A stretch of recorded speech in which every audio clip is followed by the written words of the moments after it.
You thought you could take my boat and run away from me?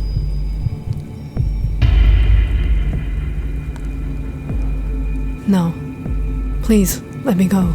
Don't do this to me. You forgot the keys.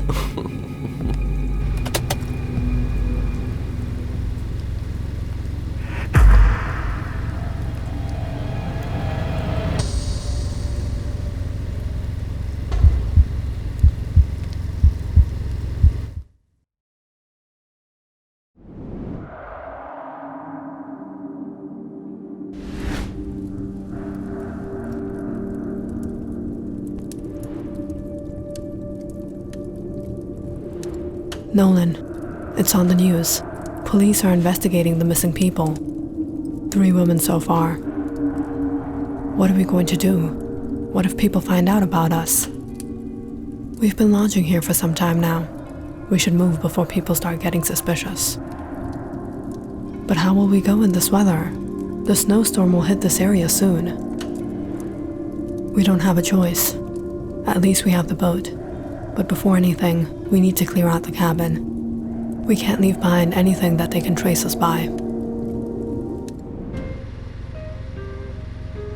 For the past few months, Nolan and Ivanya had been sailing down the Klamath River from California into Oregon, on the run from the police.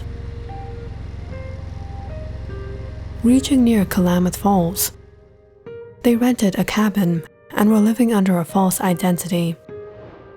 But recently, with news of people going missing in the area, the couple had become a reason of suspicion, and it wasn't safe to lodge here any longer.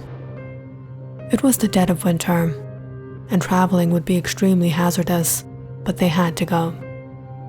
Erasing all evidence of them ever being there, Nolan and Ivanya locked up the cabin, returned their keys, and headed to the docks to set off the next morning. It had been snowing on and off for the past few days, and the weather didn't seem like it would clear up soon. Nolan and Ivanya had just a small speedboat with which they had to complete the entire journey. We'll have to set up the convertible top. I'll help you. As the couple were setting up the convertible top on their boat, they suddenly heard someone running down the dock calling them. "Hold on! Hold on!" They turned to see a man rushing towards them, carrying a briefcase in his hands. "Hello, I'm Heath Burton. I'm a doctor from Algoma. I've been trying to get a boat from the rental here, but they're not giving their boats to anyone in this weather, and I was really hoping if I could rent from someone. I'm sorry, but we have an emergency. We'll be setting off right now." "Then would you please give me a lift? No matter which direction you're going, you'll have to pass through the North Channel. I was staying on an island there for a research project. I had to return to the city to get some appliances, but due to this bad weather, I didn't expect to get stuck here. And if I don't get back, it will sabotage all my research work." He looked like a decent person. Nolan stared at the man. Should he help him? How long will it take to reach there? About 4 hours. Listening to the man, Ivanya ushered Nolan. "Nolan, may I have a word with you?" "Nolan, we can't let anyone know where we're going. What if he finds out about us? And what if we don't reach his place in time?"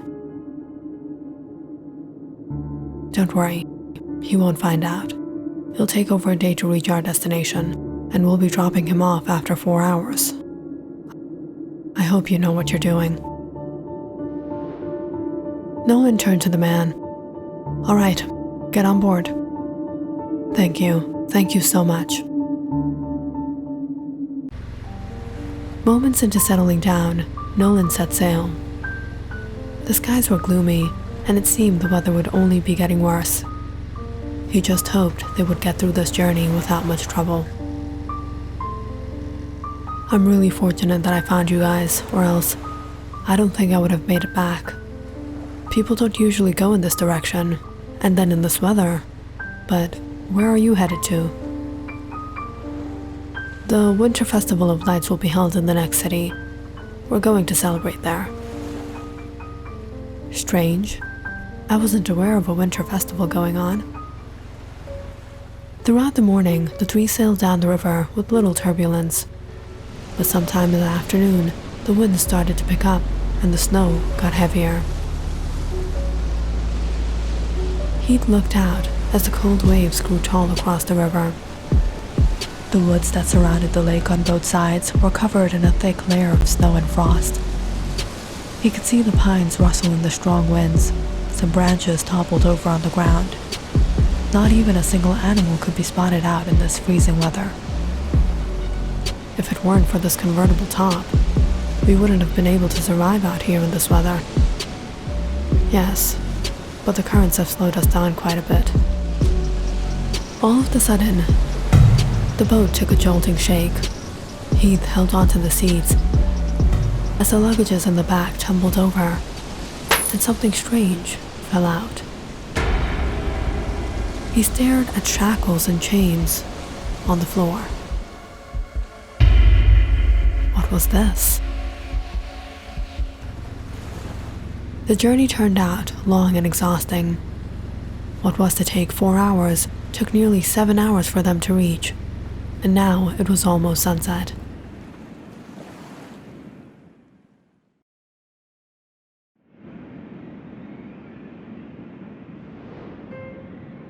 All right, you can get off here. We have to go. Thank you so much again. But how will you two go in this weather? It's really not safe to travel at night, especially on nights like this. Why don't you lodge at my cabin and set off tomorrow morning, when the weather is better? No, we'll manage. Ivanya suddenly felt a strong pain in the pit of her stomach. She nervously looked at Nolan. Nolan, we need to hurry. We have to leave. Okay. Heath picked up his suitcase and was about to leave. Oh, I forgot. All of a sudden, feeling a heavy hit on his head, everything went dark in front of Nolan, and he fell off the boat. Nolan!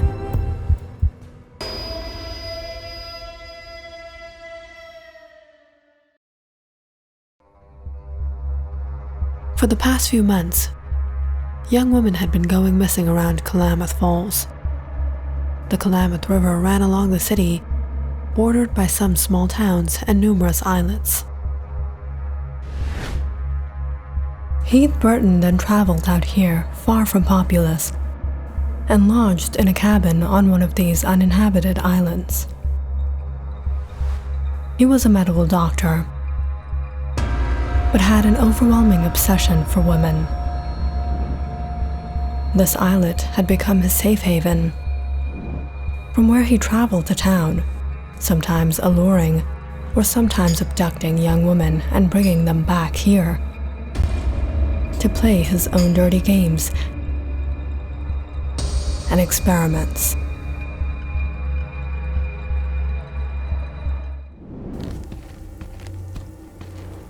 But last time, his victim managed to escape.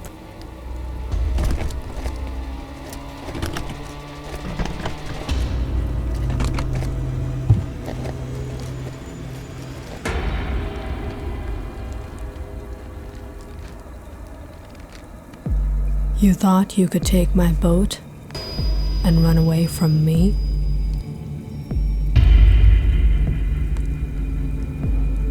No. Please, let me go. Don't do this to me. You forgot the keys.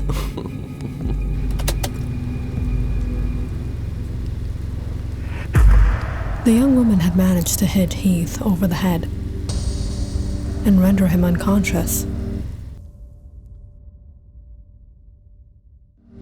before she set sail back to town. However, before she could reach anywhere near safety, Heath had regained his senses. He took the rod and went to hit her. But in the clash, The boat had gotten damaged. That night, Heath took the young woman's life and threw her into the waters before he barely managed to reach the shore with the damaged boat.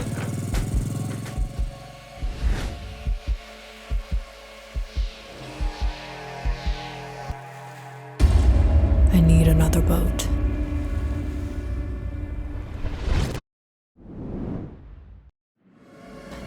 Nolan! Ivanya immediately jumped off the boat to her husband, trying to get him onto the bank. Heath got down, chuckling seeing his condition, no longer in the state to speak nor move. Do you think I'm stupid? You two were attending a winter festival? With these shackles and chains? What dirty games are you up to? Ivanya looked at Heath in disgust and rage, as her eyes teared up. You don't know what you're getting yourself into. You're right. I thought tonight would be disappointing. But then I saw you. The only obstacle in my way was your husband, and I don't think he'll be back in his senses anytime soon, Heath said as he approached Ivanya. Don't come near me.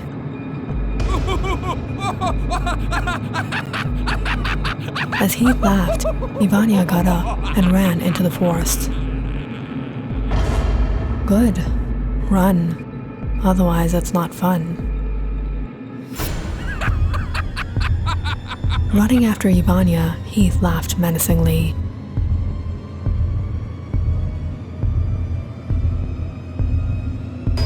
Where are you going to go? You're in my abode. There's no place to hide. You can scream, you can shout, but you'll never escape. The snow and the wind felt like they were piercing through Ivanya's skin as she ran. She knew she had to divert him, at least for the time being. Hearing Heath, Ivanya looked up at the skies. The last rays of sunlight faded away, leaving them in darkness.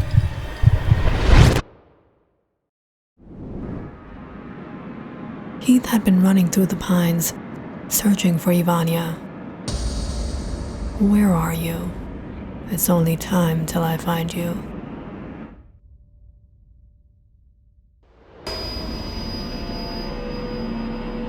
As he scanned the trees,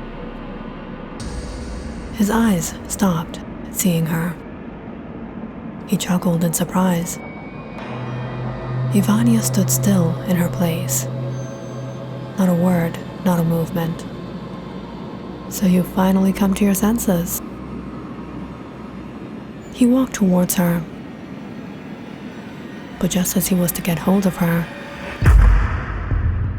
all of a sudden, Ivanya turned and charged at him. He'd stepped back, seeing her eyes red, her skin flushed. She had become something else. And Ivanya went rogue. She unleashed herself of the vicious contamination that ran in her blood, this infection that caused her to have an insatiable hunger for flesh as day turned to night. And now it was time to content herself.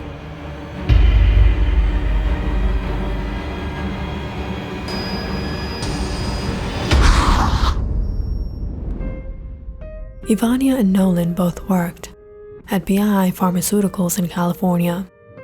They were among the top scientists in the company, but one incident had changed their lives forever. Dr. Colton, one of their colleagues, was the reason behind Ivanya's condition. He carried a contamination in his blood that caused him to have an insatiable hunger, urged him to devour raw flesh, feast on blood, and Ivanya had become infected by his bad blood.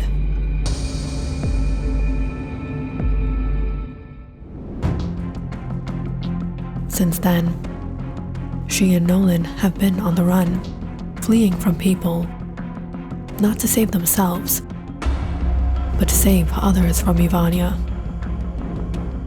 Ivanya didn't want to be like this, but when the sun set, There was no stopping her. She lost all control. She had to satisfy her hunger, and her urges made her unstoppable. The only thing that had ever been able to tame her was Nolan, the only person who understood her and protected her from this evil nature she had acquired since the day she became infected. And now they were on their way to find Dr. Colton, who had been contaminating others, gathering people he considered his own, people who had become rogue and evil, preying on innocent lives for their own satisfaction.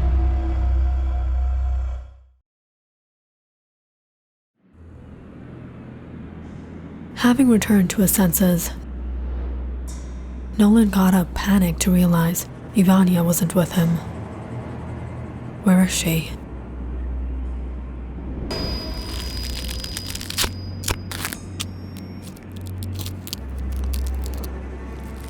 Ivanya. Hearing his voice, Ivanya froze and turned around. Looking into his eyes, she crawled to him and gave herself up.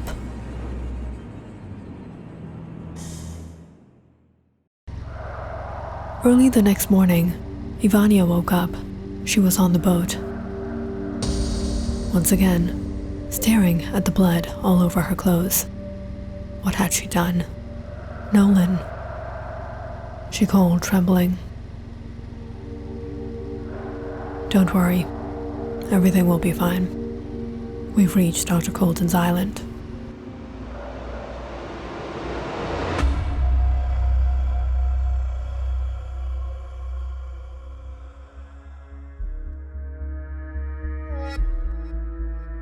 Click on the subscribe button and check out more awesome videos on our channel.